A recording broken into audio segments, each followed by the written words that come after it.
want to know how to make a very bad video game? Do you want to know how to quickly destroy a franchise? Do you want to know how to antagonize and betray your existing fans? Well, this training video has all the resources and information for you to become a fully trained AAA game developer. By the time you've watched this video and learned all of its valuable lessons, major developers like Activision, Ubisoft and Naughty Dog will be queuing up to get their hands on you. And if by chance, really want to get their hands on you. All over you. So, sharpen that pencil and open your notepads for video game entertainment programs and how to completely destroy them. Forces back sector by sector. Roger, objectives, they hold the line. Battlefield 2042 is an impressively bad game. It excels in every known metric. Objectively, a bad video game. It is factually missold. It is perfectly designed to antagonise its own player base. It demonstrates shockingly poor game design. It doesn't even run properly on many of the platforms on which it is sold. And all these problems are compounded by either a lack of testing, willful neglect, intentional misrepresentation, or just good old-fashioned dumbassery. But since I have such a legendary reputation for positivity and optimism to maintain, I am determined to see the best in the situation and turn this frown upside down. Even if that requires me to cut the head off, rotate it 180 degrees and gaffer tape it back onto the corpse. Battlefield 2042 provides us with a valuable opportunity to create a legacy for future video game makers. I can't say it's a unique opportunity, because this shit happens a couple of times a year these days, but it's certainly the best recent example I know of. It is the perfect training tool for this generation of video game students, so that hopefully future generations of developers will have learned from this cataclysm, and hopefully prevent history from repeating itself, or at least prevent it from repeating itself several times a year. Battlefield 2042 is the perfect education resource for teaching students how not to make video games. So gather around, class, and let's begin our first chapter. Please make sure you have turned your mobile games to silent, check that you're not sitting next to any handsy community managers, double check all the human breast milk is securely locked away, and let us begin this delightful tutorial on failure and how to do it properly. The aim here is to use the lessons learned from Battlefield 2042 to teach you exactly how to make a cast iron, guaranteed worst game of the year. I guess it's up to you what you do with that knowledge, but hopefully you'll try and avoid making a worst game of the year. And if you're a poor lowly developer, at least you'll be able to identify when your senior managers are on a trajectory directly towards it. At the very least, it will help consumers avoid buying them next time around. So I guess we should start with an introduction.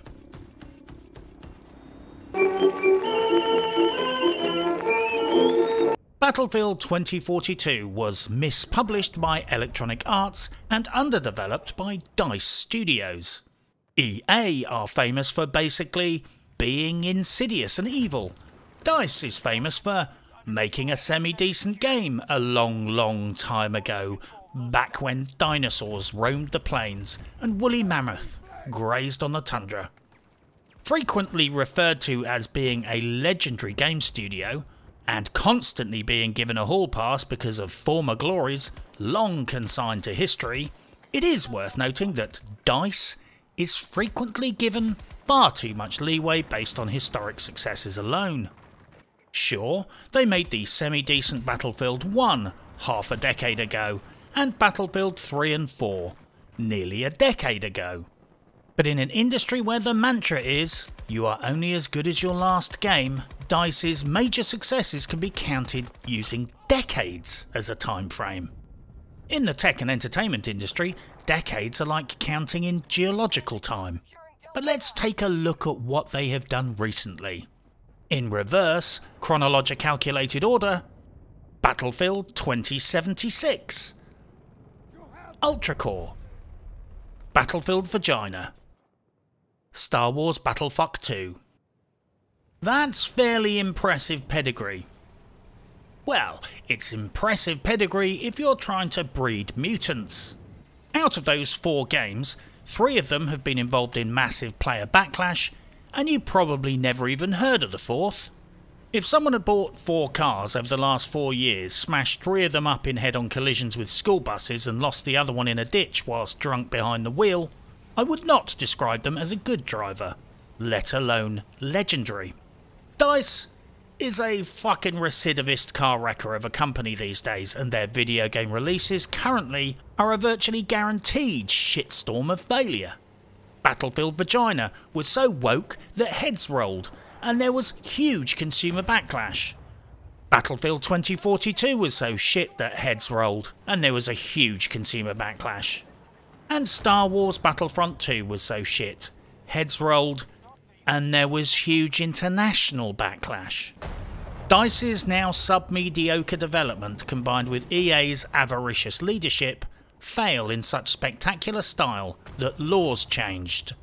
More laws will change, and they possibly triggered the clock ticking down forever on in-game loot boxes for the entire video game industry.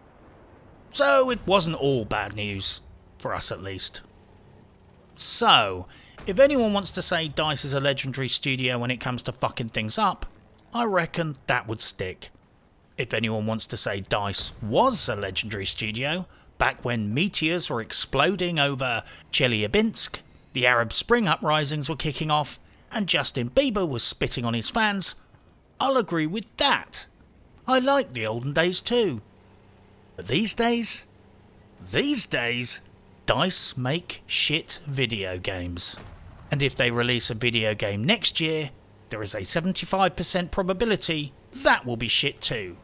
There will be a 25% chance it might trigger international condemnation, and there is also a 25% chance you will never even hear about it. DICE used to be a hothouse of video game development. Now it's a shithouse of video game failure. Don't shoot the messenger. I'm just establishing the facts, ma'am. So we have some context for our first module. So here are the things you need to do to make the worst game of the year.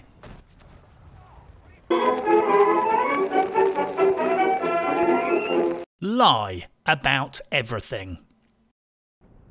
A core aspect of the human condition is trustworthiness, and more specifically, how we decide to maintain the probity and rectitude of ourselves and judge those same qualities in others. Basically, nobody likes doing business with bullshitters. We are, after all, social creatures existing in a material world. We need to negotiate both our social and physical existence in order to survive. The promises people make have importance because the consequences for lying can be severe. No, I did not leave the gas on when I went out.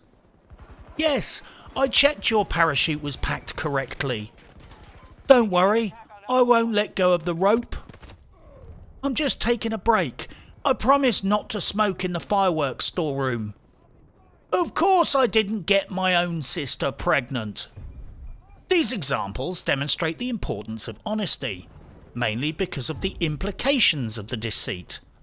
It's bad enough that someone is an incompetent arsehole loser nightmare walking failure case, but by lying about that failure, you make matters worse than if you just told the truth. And this is why honesty is also a core aspect of commercial exchange. Although in hindsight, if you did get your own sister pregnant, it's probably okay if you lie about that. If someone sells you a giant chocolate cake for $70 and it turns out to be a box of dog shit, they have defrauded the customer. Similarly, if DICE sells you a AAA game for $70 And that turns out to be a box of dog shit. They have defrauded their customers. Destroying trust and painting the sky with evidence of your untrustworthiness should be high on your to-do list if you really want to destroy a franchise.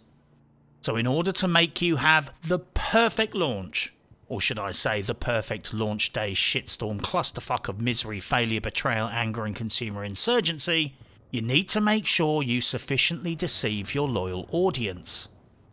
But it doesn't stop there. Any fool can have a disastrous launch, but the true masters of failure know that it's not just about lying before launch.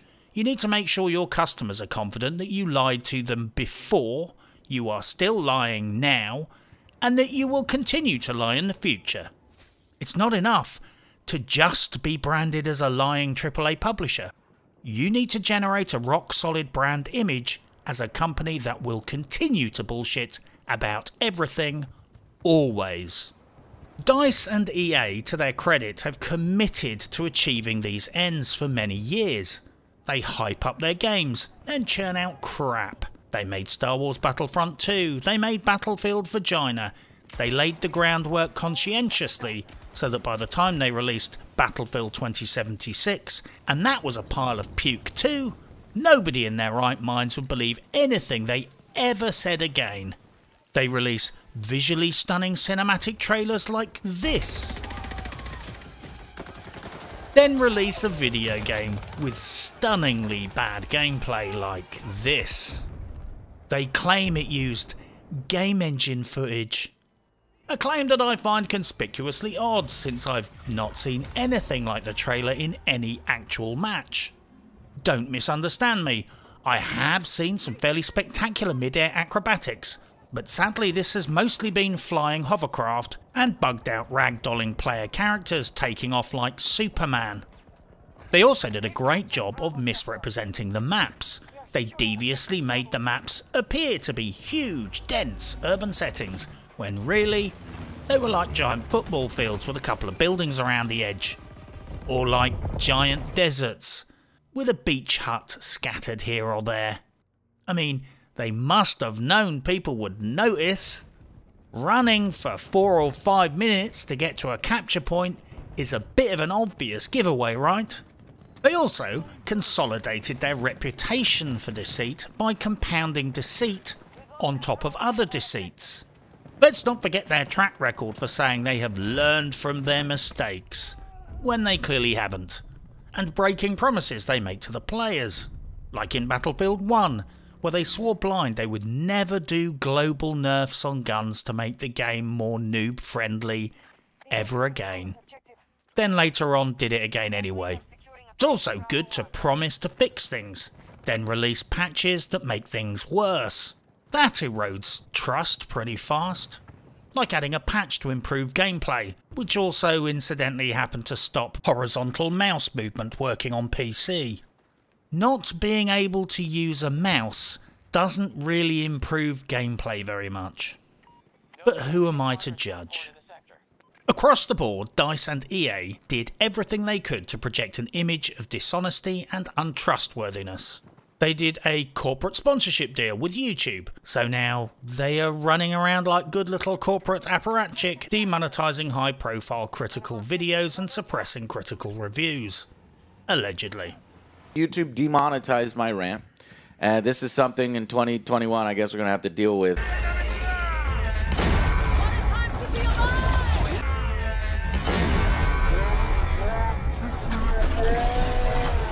They said I said fuck too many times, so I guess there's a fuck allotment.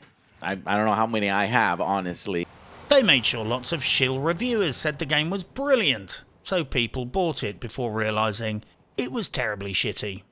And nothing telegraphs the image of a corporate bullshit factory better than when IGN give the game a 7.5 out of 10, but the players give the game top 10 most hated game on Steam in history. Obviously, I can talk about IGN as I worked there as a full-time employee. Let's talk about the IGN review scale. A 7 or an 8 probably is the average aggregate score, because majority of the games that are being reviewed simply are good. If you say so, my dear. But I would postulate that if 7 out of 10 is the new industry standard for average, we can now extrapolate that data to conclude that the average industry video game product is now fucking dreadful. You know that you are successfully winning at failing when all the mainstream reviews say this, but all of your customers say this. Which, incidentally, seems to be a pretty average outcome for AAA games. At the moment, at least. Any shred of doubt concerning habitual and compulsive lying needs to be scoured from the minds of your audience. You need to get to the point where if the developer or the publisher told their customers that an asteroid was about to destroy the Earth, and they looked up and saw a giant burning rock hurtling towards the Earth, they would assume it was some kind of fucking trick.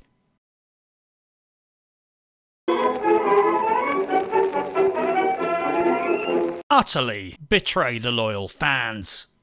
A phrase that I hear a lot these days is subvert their expectations. It's usually a phrase falling out of the mouth holes of activist writers, bad game designers, idiots, and a large group of talentless mouth breathers within the entertainment industry that primarily got recruited because of their Twitter bios, their preferred pronouns, or their blue or purple hair. In the current context, it's stupid speak for our audience knew what they wanted, but we decided to give them something else, because reasons. Sometimes those reasons are money, sometimes marketing-driven politics, usually both. But it's always a terrible plan. The players had certain expectations of Battlefield 2042. These were based on previous Battlefield games. The advertising campaign, basic common sense. DICE and EA's promises and apologies after they fucked up previous Battlefield entries. The sum totality of these expectations were that Battlefield 2042 would be a thematic evolution of the franchise, improved in certain areas, as good as advertised. Basically, it was not unreasonable that it would at least be vaguely like the promotional material, and at the very, very least, not run as badly as Fallout 76. With this game, DICE instead opted to push the boundaries of expectation subversion to the point where it transformed into an almost systematic obsession with replacing everything that would please the players with stuff that pisses them off. Players had a pretty good grasp of what they both wanted and expected, and at every single turn, DICE opted for the exact opposite. They turned gritty and realistic warfare into war lols with Fortnite animations. That was something, right? Enjoy these moments when they come. Yeah, Angel does it again. Job well done, eh? They got rid of the global scoreboard and replaced it with a deceptive, manipulative, safe space, squad-based award system where everybody is a winner and they could micromanage the player experience and engagement. The only reason the game doesn't come with a teddy bear and a comfort blanket is because it would eat into profits. They nerfed the legacy chat function so that you couldn't speak to the enemy team and hurt their feelings. They removed the class system, which defined the game itself, and replaced it with some weird-ass specialist-based smear of a system where there are no clearly defined jobs, so nobody does any of them. They removed the focus on team play, contribution and tactics, and replaced it with a homogenised, watered-down player experience. They removed war strategy and replaced it with vehicle spam and hovercrafts that can climb up buildings. They removed hard decisions and replaced it with you can pretty much use all of the equipment in a mix and match setup. And many of these decisions were based on the current industry obsession with mutating every single last decent game into a manipulative, psychometrically controlled, anti-competitive, engagement-driven, always online, always shopping, player experience, primarily tailored around the goal of busting out the in-game shop and selling you character skins. That is why they shit-canned the classes. That is why they got rid of national armies. That is why you can kind of do everything with every specialist. That is why there are so many different specialists. That is why there are cringe post-match animations. That is why there is no sense of Battlefield in this Battlefield. It's because they want you to have lots of specialists so that you buy skins and animations for each and every one, with more specialists on the way. Basically, they rightly decided to turn an aggressive shit-talking first-person shooter wargame into a micromanaged safe space where you can't talk to the enemy team, spot hackers on the scoreboard, or have anyone's fifis hurt. Because everyone wins top prize in Battlefield 2042. Because feelings. Because controlling feelings equals controlling in-game spending. It's also why they removed national identity, the realistic element of warfare, and spent so little time developing weapons, gun mods, maps, the class system, and the combat. This is a game built from the ground up with marketing and sales as the focus. DICE and EA sat down and consciously decided that the Battlefield franchise was problematic because it was constructed around the core concepts of war and nation states. So they decided in their infinite wisdom to disintegrate those concepts and make it less like war and more like an arena-based TV show. Less based around gun combat, not based around nationality. Basically, they set out with deliberate intent to make Battlefield less like Battlefield, so they could sell more crap to more idiots in more territories. Obviously, the one minor drawback of this plan is that the players both wanted and paid for Battlefield, so when they didn't get it, they rightly felt betrayed. Kind of a genius move on their behalf, really.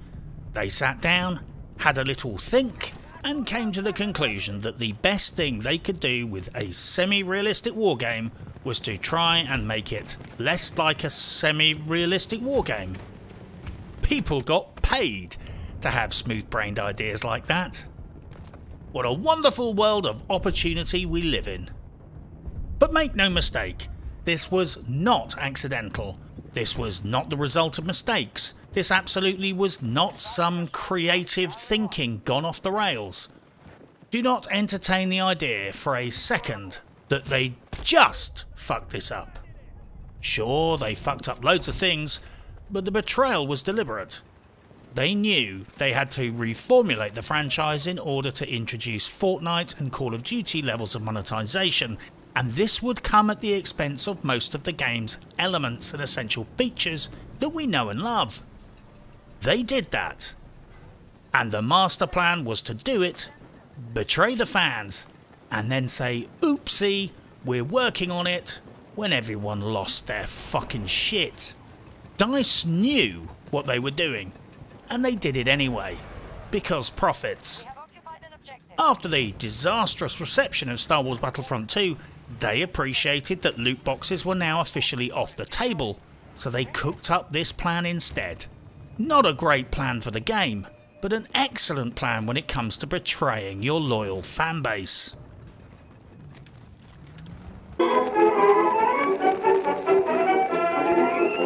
Completely rip off your customers.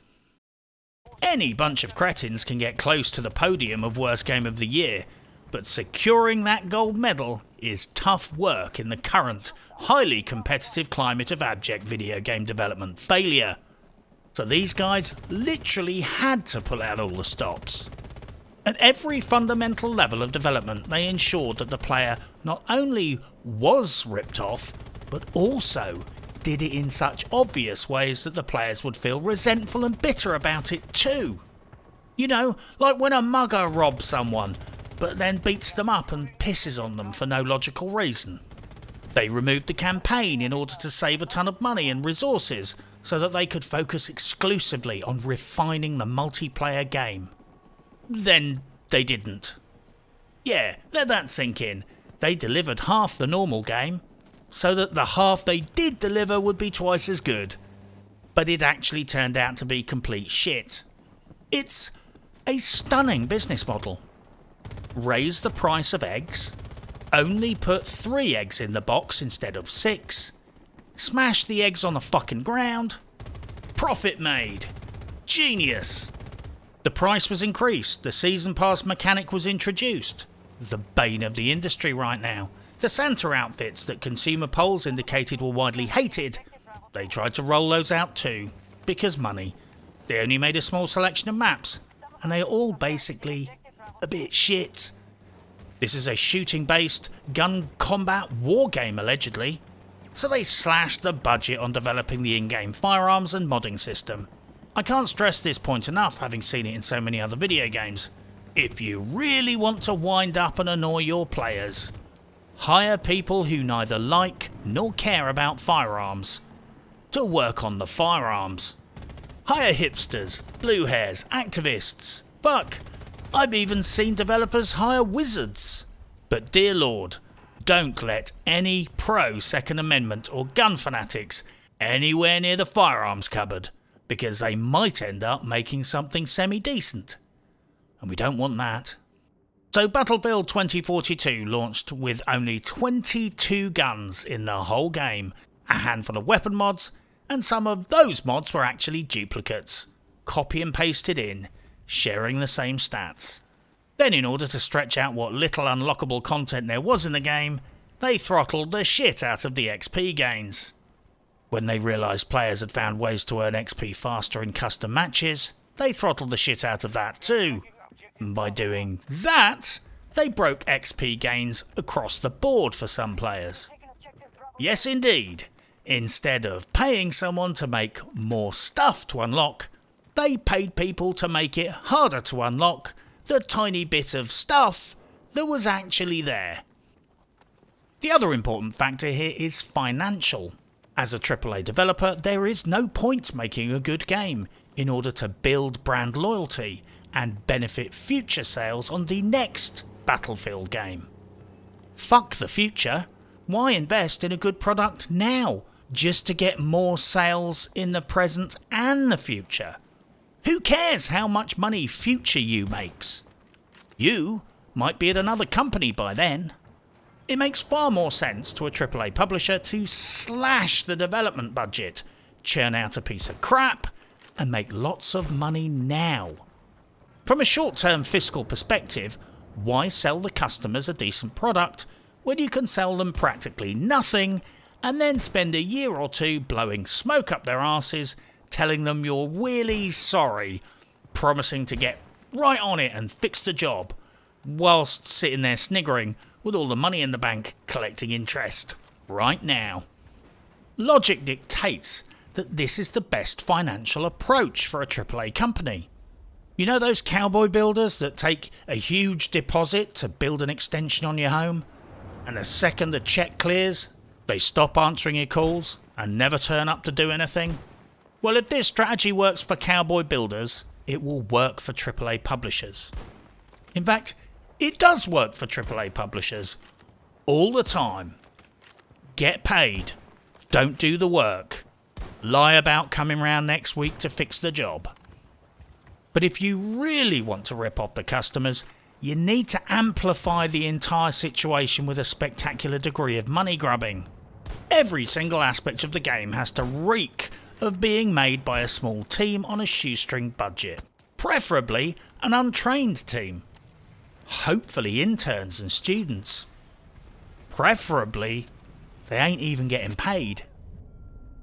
You need to convince the world that the game was made as a side project in a back room by student game designers for the cost of their dinner money and bus fares. I'm talking, don't even manage to get the menu user interface to look right. Just like Battlefield 2042. Now, these incompetent fucks are going to struggle to find a bathroom and turn their computers on, let alone finish making a video game. So the next thing on the to-do list is to lighten the workload. How would one do that, I hear you ask? Well, how about, and I'm just theorising here, how about stripping out every single legacy feature of the game possible? gut the game back to the timbers. If anything is not absolutely necessary for the game to run and open a pop-up menu to the shop, get rid of it. Every single legacy feature of the game that can be stripped out must be stripped out. Get rid of the lot. Every single feature that is stripped out is one less item for the child labour to fuck up.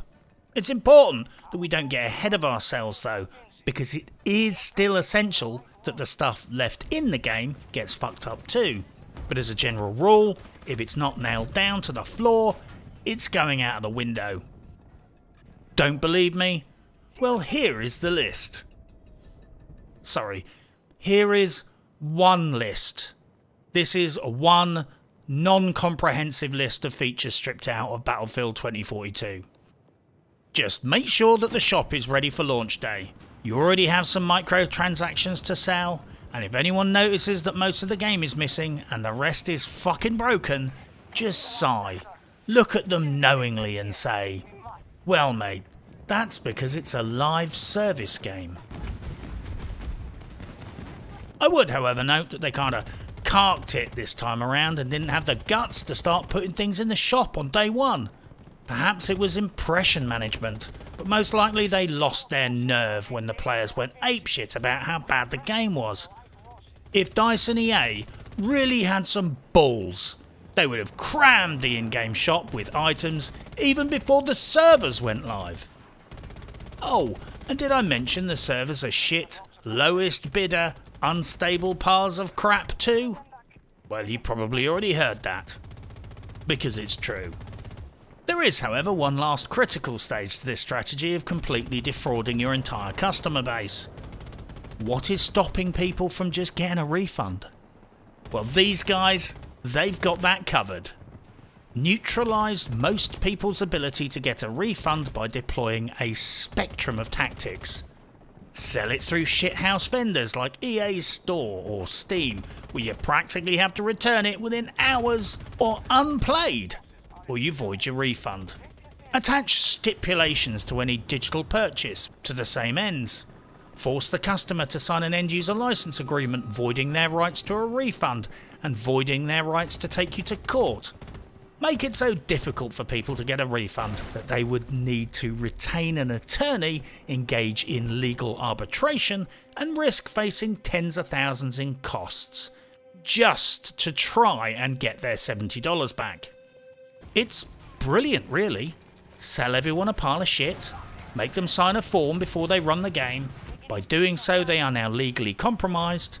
It's all completely unenforceable contractually and anti-consumer, but who the actual fuck is going to pay a lawyer £20,000 just to try and get a refund on a video game? Think about that next time you see a AAA developer posting on Twitter about how much they care about the players.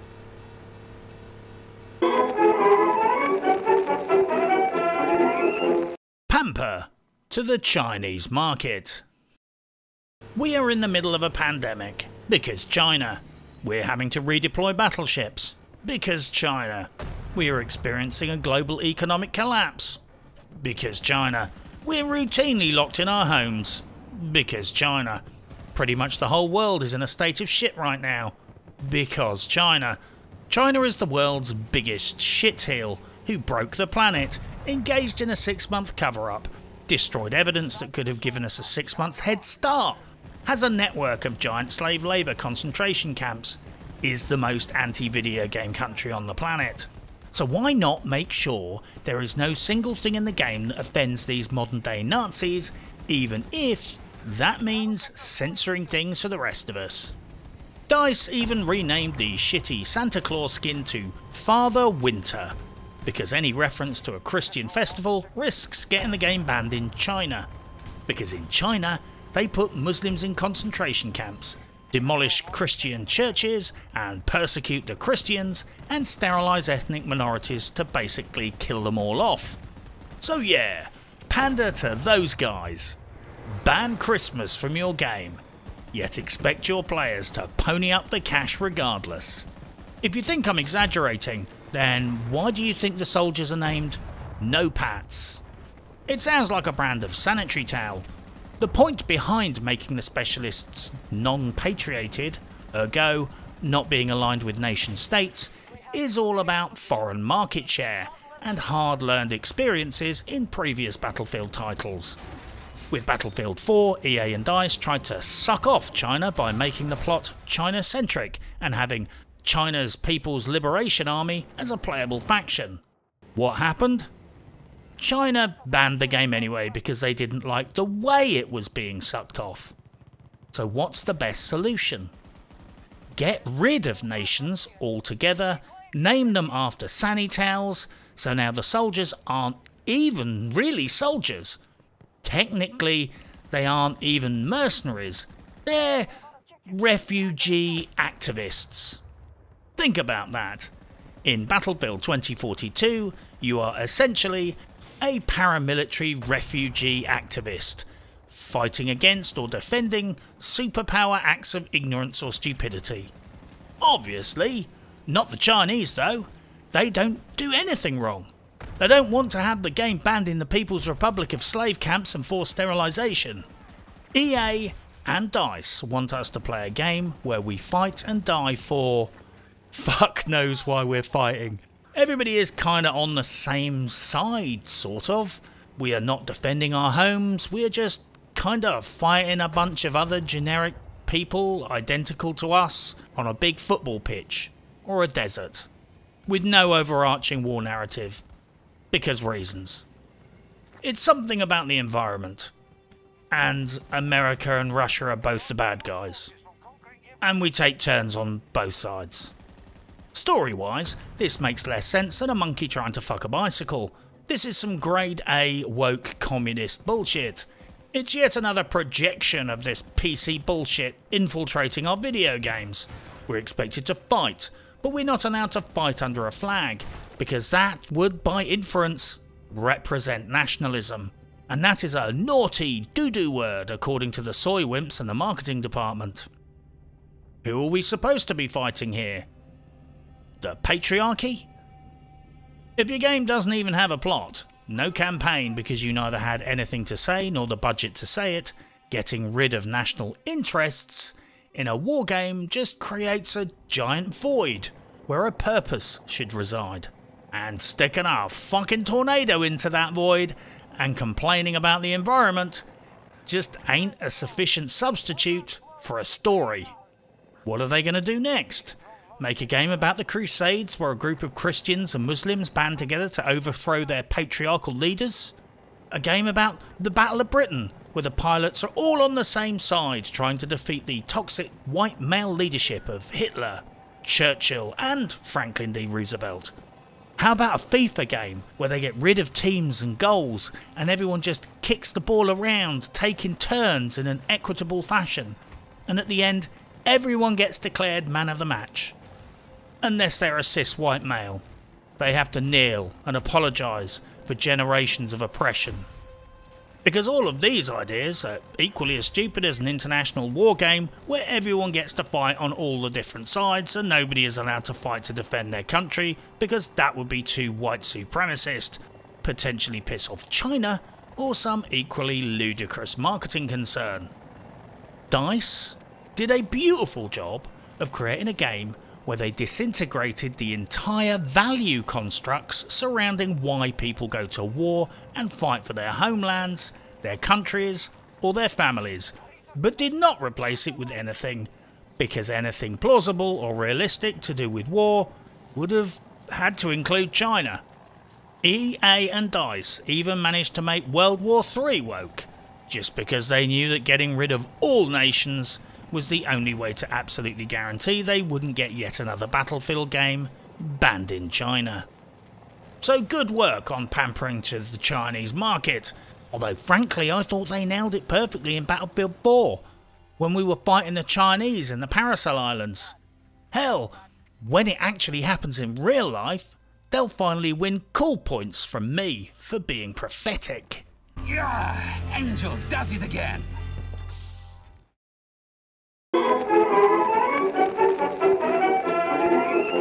Go woke.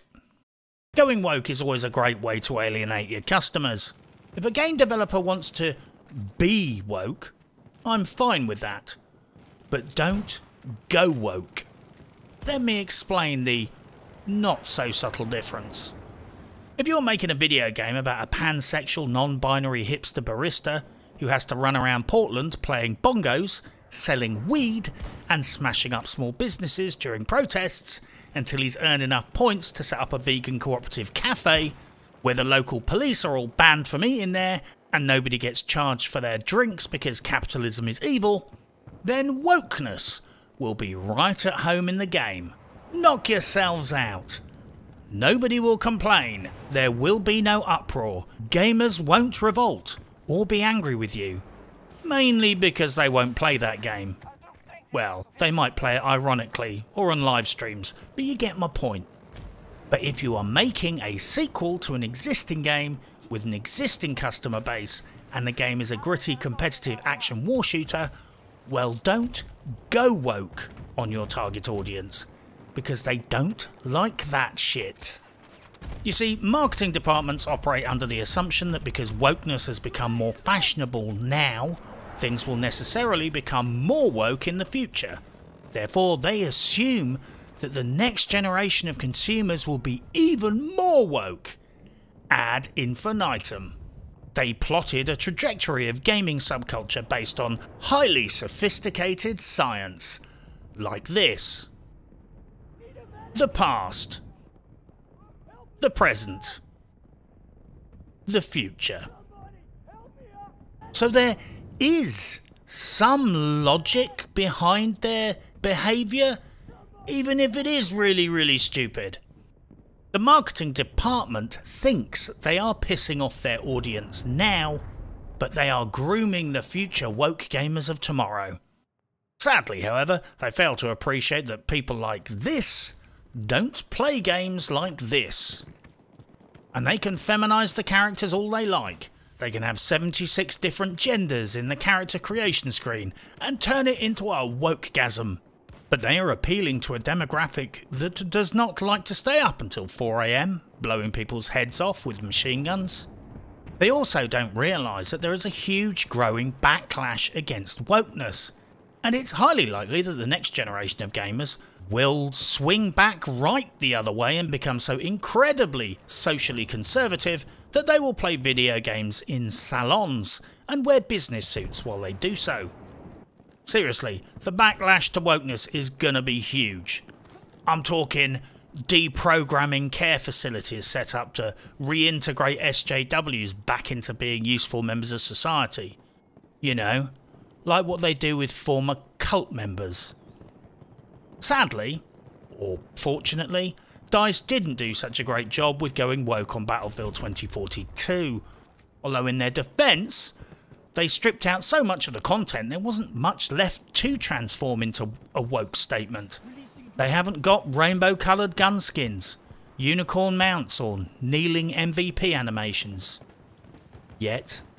But give them time.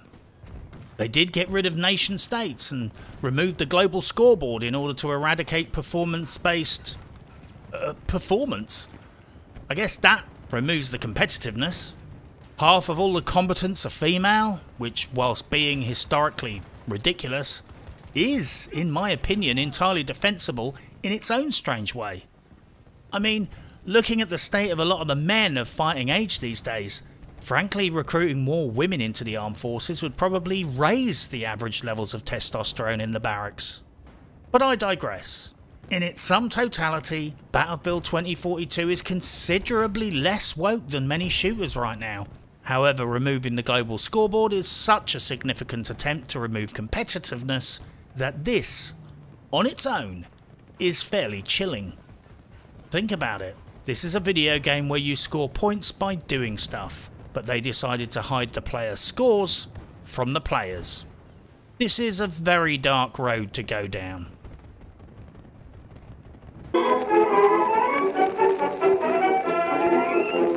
Completely fail to understand your own game.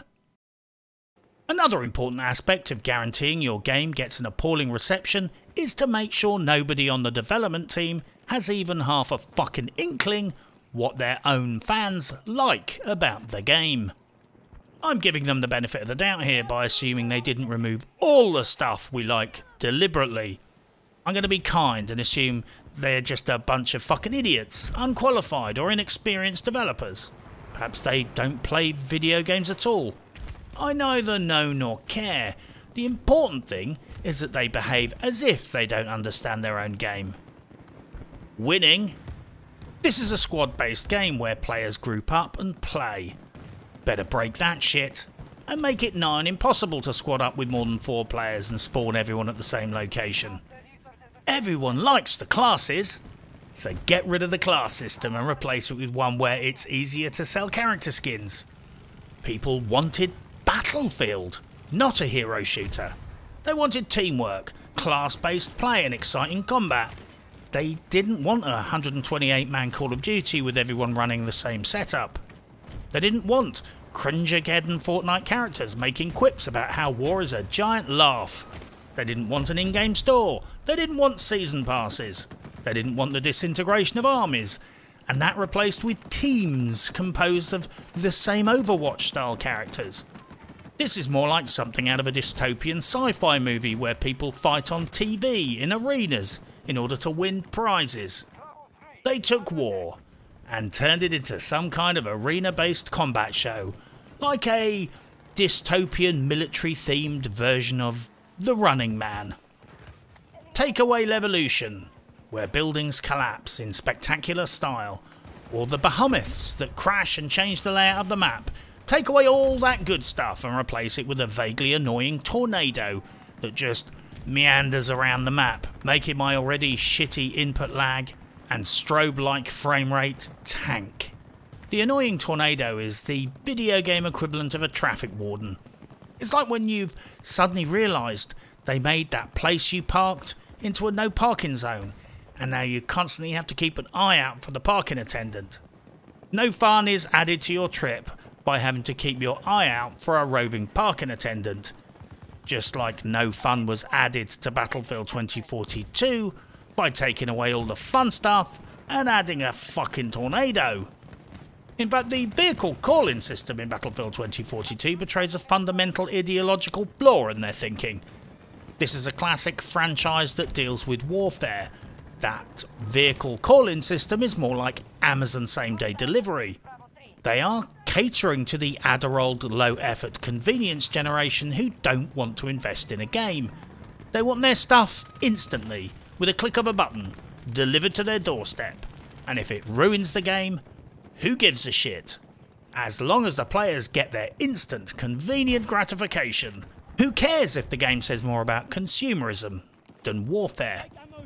Similarly, Battlefield used to be a game where you had to learn things. Spotting used to be a critical mechanic. Playing the objectives used to be a critical tactic. Squad composition used to be a critical strategy. Let's face it, play the fucking objective used to be a mantra. People had to learn what their job was and try and do it. Not now. Now it's basically human wave attacks of impatient vehicle spamming infants, bum rushing objectives, or just camping on top of skyscrapers in tanks. For some reason, this game reminds me of a chimp's tea party in a tank factory. It's also shocking that the sandbox mode Portal, where you can design your own battles using legacy Battlefield assets, just serves as a monumental reminder of how everything that used to be in the old Battlefield games is better than 2042. This used to be a game where having an engineer in your tank used to be critical, because someone with half an ounce of skill and a healthy dose of common sense could use their repair tool to keep the tank in the fight indefinitely. It was a game where anyone could do well, as long as they picked a job and did it. You didn't have to be super skilled, you just had to do a job. The high skill cap guys could storm the flag points, but as long as you were supplying ammo, spotting, repairing vehicles or reviving, you could still help turn a match and go home with a decent score. Well, in 2042, your tank repairs itself.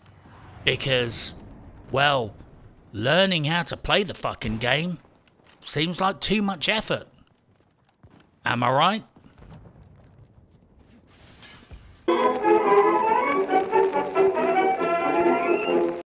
launch a non-functional, comprehensively broken, incomplete game. A central principle of making a truly terrible game is being systematic, thorough, and conscientious about making sure every single aspect of the game is bad. Every mechanic must be broken, every design feature must be balked, all the content must be incomplete or unfinished, and every single creative choice should be made by people with no taste, no appreciation of culture, and no fucking soul. Or even better, people that work in the monetization department. Think of this as a kind of reverse quality control.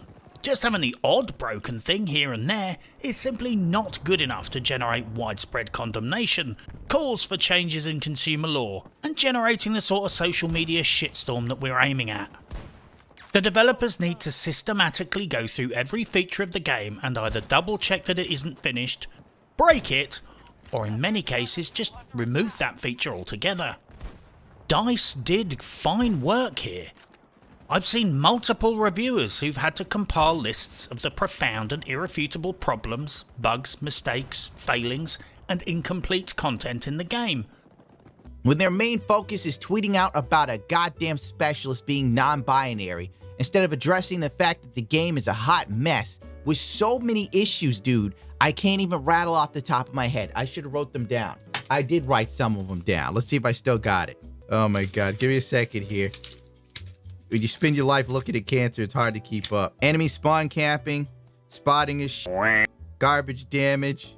Some animations don't finish, so if you try to revive a teammate, it just won't work and you end up taking their gun because everybody can revive everyone. There's no glasses. Those are the ones I wrote down in anger, and I was just like, but then again, they got my money. They have literally had to organise and collate all of this balkness in Google Docs or in spreadsheets. Nothing says failure better than spreadsheet levels of brokenness. I mean, Vanguard tried to achieve this, but didn't excel to this degree. Battlefuck 2076 literally stress-tested reviewers' abilities to catalogue bugs and their organisational and database skills. This game runs like a sumo wrestler with diarrhea and a broken ankle. It barely functions on old consoles and many mid-range PCs. Hit reg pornographic downloads, spyware, and smoking hard drives. And let's not forget what is possibly one of the most dumb as shit concepts that clearly indicates a lack of testing combined with a lack of vision. Players can now call airdropped vehicles in to land at their location, including tanks, including armoured vehicles, on top of fucking skyscrapers. So on some maps you have to take an elevator to the roof and storm it to cap the point. Only the enemy is camped up there with anti-aircraft artillery and tanks pointing at the elevator door. So the situation can best be described as a very short fight.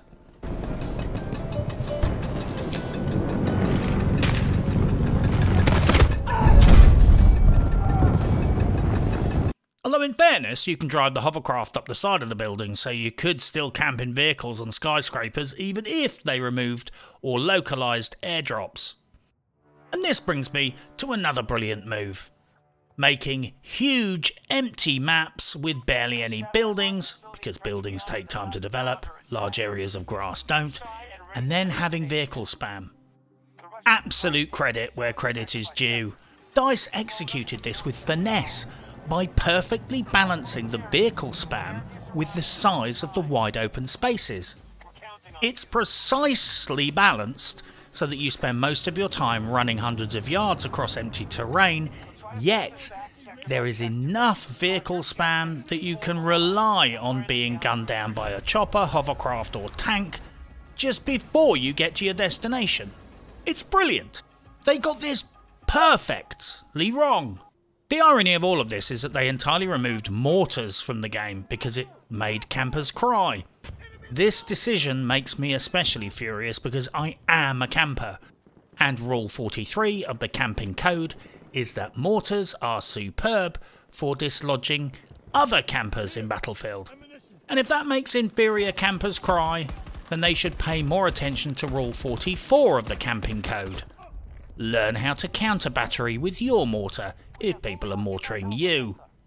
Look, the entire rooftop tank camping scenario would be solved in an instant if they just brought back the support class where you could have a mortar and an ammo box. But no, mortars are gone forever because snipers demanded the right not to have to crawl 10 foot off to the left so they didn't die. Completely fucking up the keyboard was another bonus. I'm talking some key bindings are universal, some are not. Some rebinds map onto your equipment, and some don't. They made sure that some of the on-screen tips tell you the rebound key to hit, but some always show you the default. I had to fly my drone using my movement keys, apart from the descend key. That key is off to the side, because it was the only way I could bind it without fucking something else up. That's the way to do it. And this is a critically important point.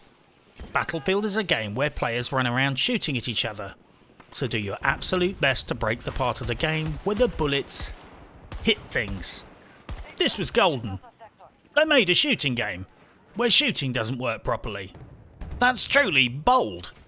Just remember, kids, if you really want a game to fail catastrophically, focus down on the core aspects of the gameplay that critically define the experience, and break that shit.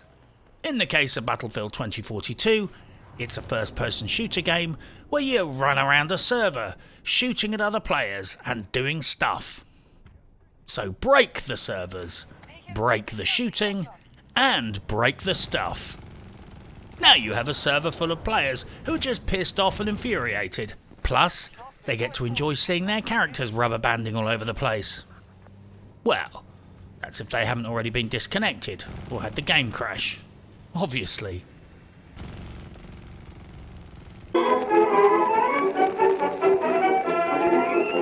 Destroy a beloved, famous, and iconic soundtrack.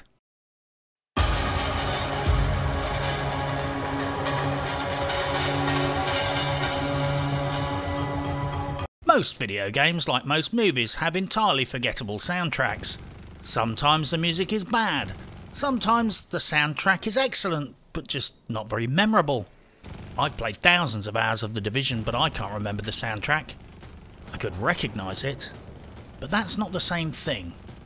Some games end up nailing it with defining theme tunes that are instantly recognisable. Fallout, Skyrim, Halo, Tetris. I don't think I'm exaggerating when I say that the Battlefield theme is one of the best known video game themes ever.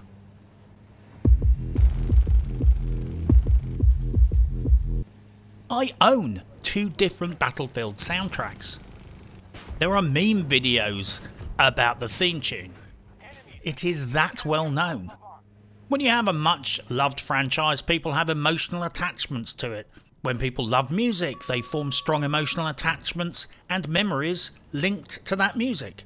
When a game is associated with said music, those emotional connections become stronger and interlinked, forming incredibly intense emotional associations, drawing together their experiences, emotions and memories of the time. The human brain is predisposed to combine music, memories and emotions into a nexus that endures for years, decades, and sometimes a lifetime. This is why the Battlefield theme is so significant. So you'd better fuck that shit right up. Seriously, if someone set out with the intention of aggravating and antagonising an audience on a deep emotional level, what better way to induce psychic resentment than to ruin their franchise, and ruin the music associated with it too. I don't want to judge the Battlefield 2042 soundtrack too harshly, because I don't need to. Being generous and charitable, I can reasonably describe it as sounding like a whale being fucked by a giant angry robot. It's appalling, and I don't know why anyone would think this was a good idea. It sounds like a first-year music college experimental art project. It's the sort of music you could play to your parents, which would automatically induce a slightly pained wince on their faces. It's like someone tried to explain an early Einstürzende Neubauten track over the phone, then sent the person a broken trumpet, a bag of empty cans, and a goat to strangle, and just told them to improvise. The soundtrack was shat into existence by Sam Slater and Hilda Gonadotter, under the negligent supervision of Andreas Armstrong. Unbelievably, these guys are not a bunch of talentless, incompetent fuckwits. Not that you could tell from this work of cacophonous folly. I have no idea what they were thinking, or if they were thinking at all. Sam Slater and Helga Gonadotter are married, so there are all the ingredients of groupthink right there. Perhaps they are both mates with the music director too, and they all spent the weekend taking magic mushrooms, giving each other henna tattoos whilst sitting in some sauna in the Swedish countryside, and came to the stunning hallucinogenic conclusion that making the music as awful as humanly possible would make some kind of art house statement about the human condition. Although it's probably more likely they just recorded it whilst they were hallucinating. Christ, I really hope for their sakes they weren't sober when they made this.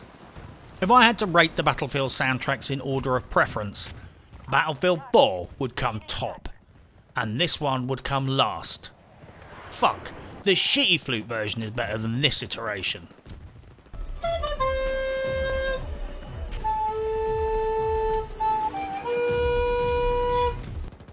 In fact, I could probably play the Battlefield 2042 soundtrack better myself on a fucking kazoo. Now, the reason I pulled my punches and been so kind and charitable about the soundtrack is as a show of respect to the musicians involved. I don't think anyone that has heard the Battlefield 2042 soundtrack will believe what I am about to say, but take it on faith that it is true, despite your primal urge to call me a liar. But believe it or not, these musicians are of great pedigree. Andreas Armstrong has worked on every Battlefield soundtrack since Battlefield 3. Sam Slater and Hilda Gonadotter worked on such fine fare as Sicario, The Joker, and New World. All of these guys are pros with credible work under their belts, which all begs the very important question: what the actual fuck happened this time? Because this soundtrack, this is an abomination. It frankly comes across like a piss take. Did they make it for a bet? And just to hammer home how truly dreadful this music is, here are a few clips.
Now, however bad you think this music might be, it's actually far worse than you realise. How do I know this? Because I played 3 of those clips backwards. And I doubt you even noticed. The soundtrack is utter shit and borderline sacrilegious It's like someone got a wraith from Stargate Atlantis to drain everything vital out of the music and leave behind a hollow, joyless, close to death husk of what was there before. But on a positive note, if you need a copy to complete your Battlefield soundtrack collection, it will no doubt be on sale very soon. Just like the game already is. Yeah, this game is doomed.